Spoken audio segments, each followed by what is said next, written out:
Hi guys, Adam here from Dye Sublimation Supplies, and today we're going to go through how to sublimate the sort of canvas effect sublimation shopping bags. Alright, these are really straightforward to do and they're great for sort of your conventions and that sort of thing.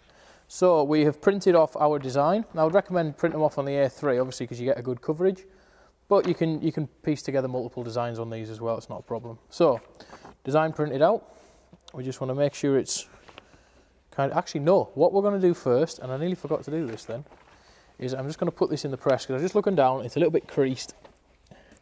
So I'm going to put it in the press, cover it over again just in case there's anything on the press that will mark it.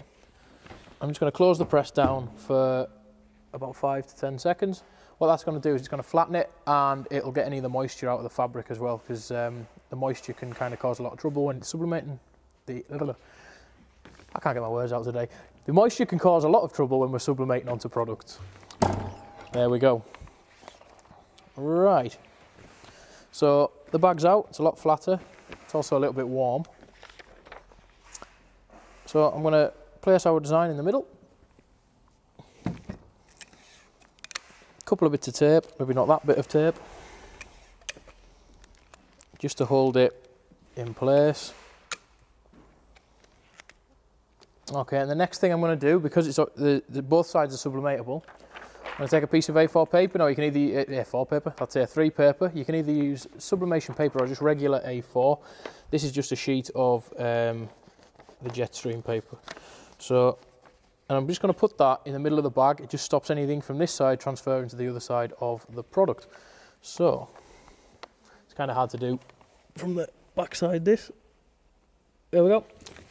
And I'm going to cover that with a Teflon sheet, again just to protect both the heat platen and the bag.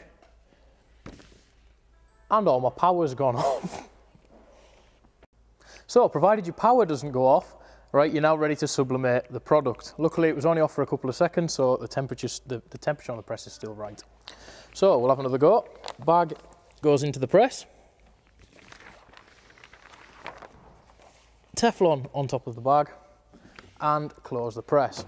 Now you want quite a firm pressure on these, like with all of the sort of material products, it just helps the ink adhere. We're going for 70 seconds on this one at 190 degrees, sorry.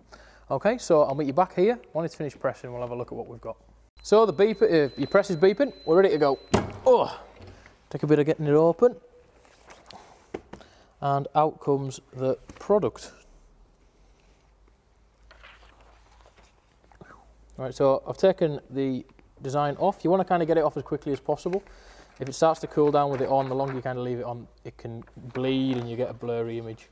So, and there we go. Colours have come through really well. That's a great design. I am actually burning my hands right now because the edges are really hot where the pleats are. But that is it. Well guys, I hope you found that tutorial useful. Obviously the cotton effect polyester bags are really good for conventions, that kind of thing. If you've got stuff to give away and you just want to add that little bit of branding to your stuff. If you liked the video, subscribe for more. We've got loads of stuff on there already. We're getting some great feedback off you guys. We've got loads more to come, provided our power stays on in the studio. So yeah, that's it. If you need to get in touch with us, comment section below. You can get us direct on the website. You can email me direct at adam@dyesublimationSupplies.co.uk, or you can get us on any of our social media platforms. Alright guys, thanks for watching and happy sublimating.